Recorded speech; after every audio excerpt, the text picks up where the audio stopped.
Hi, everybody, and welcome to the Tuesday coaching call. I'm your host, Crypto Kate, and with me today I have Dan Manson, our NCL commissioner, and David Zychek. David, why don't you tell us a little about yourself? Sure. I am an assistant professor at Chico State, and I've had teams competing in the NCL for at least 6 years now, and have had some success. I've had some teams go on to finish fairly well in the NCL. Now, Chico was pretty high in our power rankings, right? Yes, I think we were number one right now. Woohoo! That's pretty high. Can't get too much higher. I always forget that the power rankings exist. And then someone tells me if they're like number one or number two, and I'm like, oh yeah, that's a thing. It is. We'll take it. So one thing you do is great videos. So the videos that you do on your players, it's beautiful. Thanks. Can you talk about a few of your players, like David? Yeah, so like you were mentioning, we just had a video a little while ago on Victor Torres, who was the one that came in first place 2 years ago. And the campus decided to feature him. So a few years ago, we hired a former sportscaster, and he now provides video services for the college. So he will go around and do nice little interviews and just do features about what's going on campus. So we were able to get him to do that. And it's always tricky, especially for a sportscaster who's used to filming people running on a field and exciting things like that, to figure out how to transform someone typing on a computer and make that interesting. But so where can we find those videos? I've given them to Dan. I'll make sure you get them. The player ambassadors do not have these videos, and we have a player ambassador who's very interested in making similar videos that they came up with as their own idea. So we'd love to leverage some inspiration. Okay, I can do that. We always love when schools help to feature players, especially when schools post on their blogs or in their newsletters, or when local newspapers do write-ups. We really like to see that because we think it's important to highlight these achievements, because cyber professionals don't necessarily get all the glory that they deserve. It's usually quiet victories. Right. And I think it's all about how to present it too. Like I said, someone running on a football field versus someone typing on a computer, those are not equal.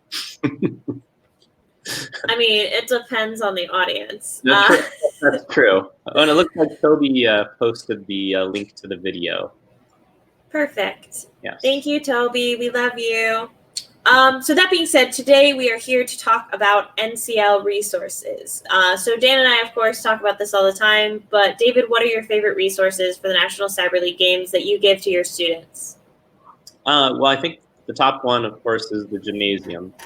That's invaluable because it actually is the platform, so they can actually go and see what the platform looks like and get familiar with it.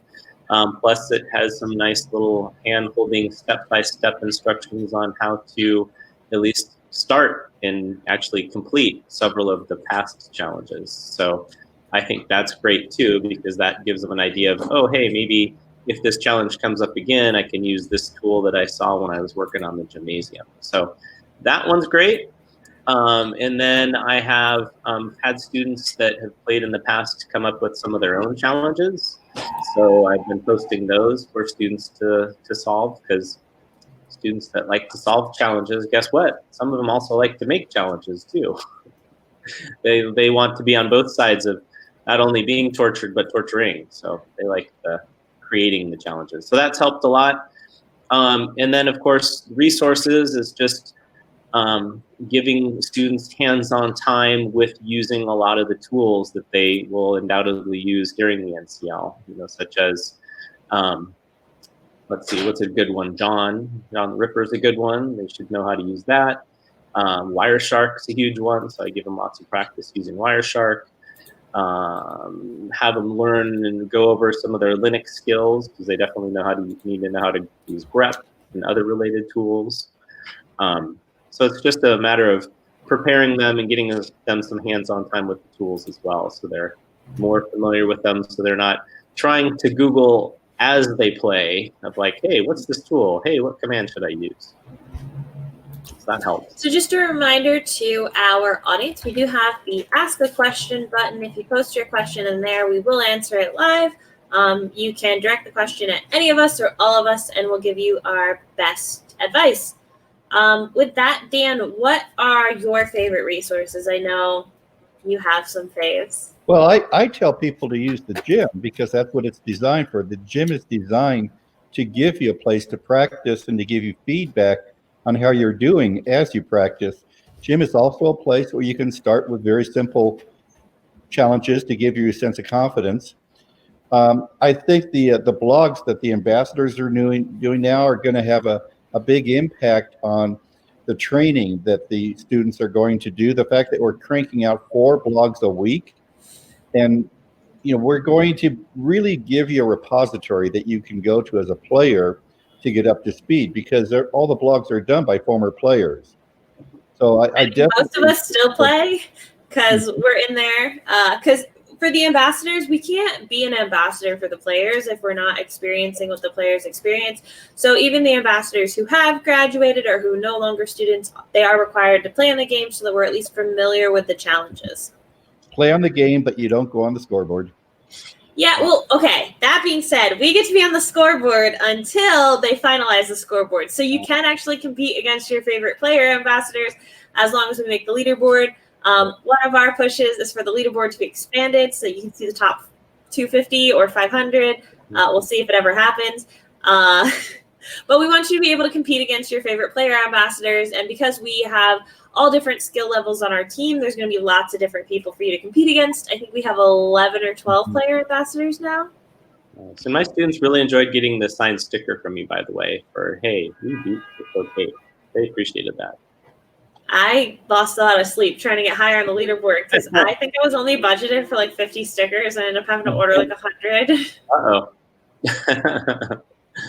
David, I have a question for you. For someone like Victor, who finished first, in the Vimeo, it said he spent 12 hours on the last puzzle. That kind of dedication, that kind of commitment to solving the challenge is amazing to me. How does someone build up the ability to stay with a challenge until they solve it? Grit, right? So I think being a computer science student, and I know not everyone that competes is a computer science student, but I think I can speak to my students where we do give them assignments that they do need to spend hours hitting their head over and over again on the brick wall until they pound through. So when students even start our program, we tell them, hey, this isn't going to be easy. And we actually take a poll of like, think about the hardest problem you solved in high school. How long did you stay with it? And some of them, they didn't run into many of those problems maybe in high school. So we kind of try to prepare them of, this programming is hard, and to be successful, you have to have some grit. You have to be able to take that problem and not, shy away from it. It's going to be a challenge, and you're going to have to keep at it until you look at it from many different angles, maybe step away from it for a while and then come back. But that's going to be successful not only for computer science programming, but apparently also for, solving challenges in NCL. I think one of my favorite resources that we're working on and building out right now is the whole player ambassador program started because I wanted to write like a coaching guide as something to like get people started for the very first time. So there is a stagnant document that was created with like funding and grants and stuff while I was in college as sort of like my graduate project because I didn't have to do one. And we are now taking that and building it into a live and interactive web page where instead of just the challenges that are in that printable book, we have everything related to the different categories.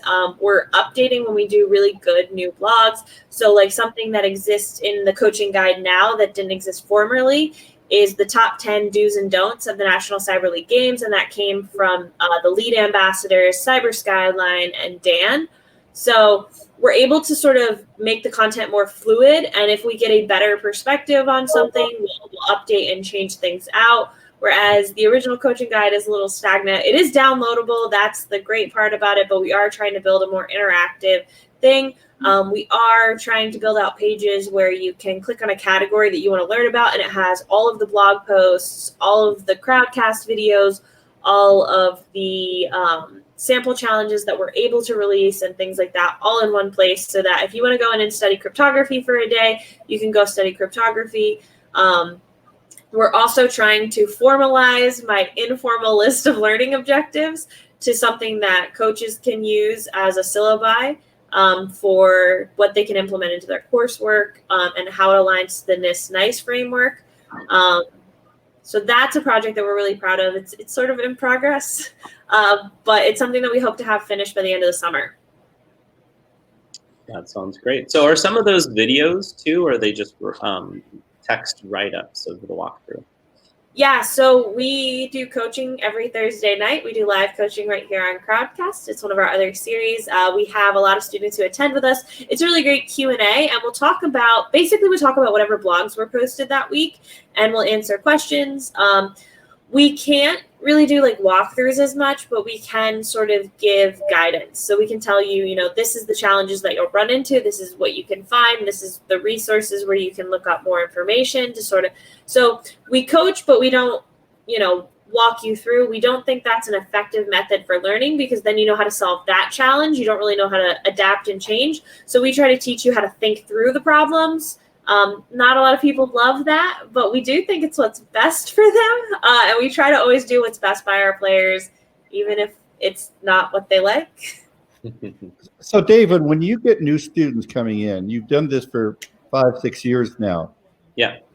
Do you have a process as a coach of how you bring them along? Do you have some methods that you think work to build up their muscle memory, to build up their skills? What do you try and do with them?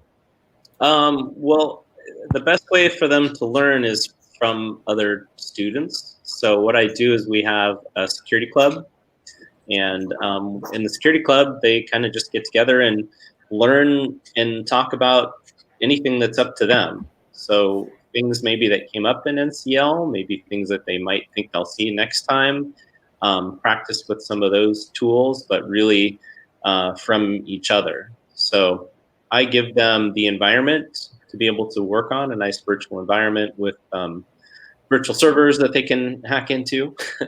And then they all work on getting set up on Kali Linux. And then they just kind of work together through whatever interests them. So I think that's one of the best ways for them to learn more about it. And again, for me, it's from what I do in the class, it's kind of more of like a very rigid, I do this, and this before we start. So I do, for my class, I do a kind of a pen testing simulation in terms of what would a typical generic pen test look like, and what are the steps and what tools do you use. So that's what I do before NCL starts for my class. What does a player demonstrate to you to show that they have that type of commitment? Is it time on task? What are the activities? What is it that shows you they're ready to be a cyber athlete? Well, if they do well in the NCL, that's not an easy answer. Yeah. Is it that I can't wait to do this? I can't wait to spend more time in the gym. I want to solve all the challenges in the gym. Do they get to that point where they get that competitive streak going? Yeah, definitely that. And then they want to talk about the challenges afterwards too. So that's always nice to see that they are taking it seriously and they're enjoying it, because that becomes a big conversation for them afterwards to say, hey, how'd you solve this? And they, have quite That's actually another resource that's available. Cyber Skyline has a no spoilers methodology only Slack that is open after the competition. So once the competition closes, everybody goes in there, and now we organize it. So the Cyber Skyline guys go through and they post all of the challenge categories. So it'll be like crypto-crypto1, crypto-crypto2, and it's all organized in the order of the competition so that everything's easy to find. They all get pinned to the top. And then Paul, one of our player ambassadors, creates like a little map so you can quickly click on each one and go where you want to go to look at all the answers. And then it creates threads so that it's very easy to follow everybody's advice on the same challenges. So that's another wonderful resource. It's not really great preparing for the games, but it's really great for after the games to make sure that you reinforce and learn from your mistakes. If you struggled on a challenge for a really long time and then you find out how to solve it, I promise you'll never forget it again. Especially if it was an easy solution and they were just trying too hard too. I've missed an easy crypto. Like handles crypto Kate, and I missed an easy crypto because I just could not wrap my head around it, and it was a really easy thing. It was just one variation that I didn't think of. Super embarrassing. Do you have a course that really maps to NCL? Yeah, so my intro class definitely maps to NCL. So that is kind of like what I was just talking about, the pen testing piece that starts out. So with that, I try to make sure that I cover a lot of the tools that I know will show up in NCL. And then for my grading and for my labs, I actually do include the NCL as a required lab. So all 3 parts. So the first 2 individual parts, what I do, there's a cat. What I do is I have them compete against each other. So I take an average of the whole class. From there, they can kind of see what they need to aim at to get a good grade for that particular lab. And then for the group game, what I do is I have them post at the end what each of them solved within the team, so I can tell how much effort they were putting in and be able to grade that way as well. So I find incorporating it into the class and making it required definitely makes them play the game. Sometimes there's a few that don't really like that because then it puts pressure on them and they feel like they're competing against other students for grades, but it's kind of what you're doing anyways. A lot of the times you're competing against other students. But most of them appreciate that. And what I try to do too is I try to post, maybe 6 or 8 hours before it closes and freeze what the average is, just so it's not always a moving target. And that seems to be fair too. So yeah, I incorporate NCL into the class by all that learning preparation, and then also by making participation part of the grade. So we have a little private player ambassador chat that we use to like sneak info to each other during these live shows. And Toby just informed me that you guys have an interesting methodology for selecting teams for the team game. Well, I let the top team self-select, if that's what he's talking about. Was there something else? I don't know. Tell us how how are the teams organized? Honestly, I let them form their own teams, so not too secretive. I think the top team definitely goes to see who else scored the highest, and then they pick from that group. So they're doing their own recruiting. So they recruit. Yeah, they recruit their team. They're recruiting each other. I'm kind of playing more of a hands-off role on letting them form their own teams. But so usually they're that group together. I remember as a kid, I would play pickup basketball games, and you'd have the 2 captains, and the captains would choose the players, and you always hated it when you were one of the last players chosen. Right. Luckily, I mean, my first season, I was literally the last pick. Like I was there to fill a spot. I don't. And you know what? Now I'm at the top. There you go. I don't line them up against the wall and let them choose from there. That would be humiliating. So no. Hey, another. I need to bring my pet in now. I feel left out. Well, this is Privacy Pupper. She's the chief pupper ambassador of the National Cyber League, and she's in charge of morale and obviously kissies. That helps so how do your players organize themselves, and how do they get together and work as a team during the game? What are you doing? So they organize themselves. Since it's a class, they get to know each other. So it's not like they don't know someone else. They can look down right next to them and say, "Hey, you want to be on a team?" Sometimes that works. If someone's not chosen for a team, then I try and help hook them up with another team. And then from there, I require them to meet in person at least 2 to 3 times throughout that weekend. So I have them meet right at the beginning. They have to meet for at least 2 hours right at the beginning of the game in a certain location. So in our library, we actually have little meeting rooms with a nice monitor on a large monitor at the end of the table. So I have them meet there. And then from there, I have them strategize in terms of how they're going to communicate, obviously. And then for them to kind of start looking at the challenges and figuring out who's going to do what. And then from there, I tell them they need to be organized. So they either create a Google form to keep track of who's solving what, or some teams use Discord. Some of my fancier teams use Trello. And in Trello, they like keep track of all the different problems, who's solving one. And then what the top teams actually do is they are committed to not putting in an answer until other people on the team agree with that answer, because they don't want to be dinged for incorrect answers. So my first season, one of our captains created a spreadsheet in Google Sheets, and that's the method I still use. But like, our team uses Trello to organize our tasks, so maybe the player ambassadors need to try Trello this season. Yes, it does work. And then they even have Trello linked into Discord. Honestly, I feel like if I create one more board, my team's going to snap. David, you're building an alumni cohort. Yes. And do the alumni want to stay in touch and want to work with the current students? Yeah, actually, it's funny. I just got an email from one of my former students who is now doing is an information security expert, I would say, up in Seattle. He does pen testing of different devices.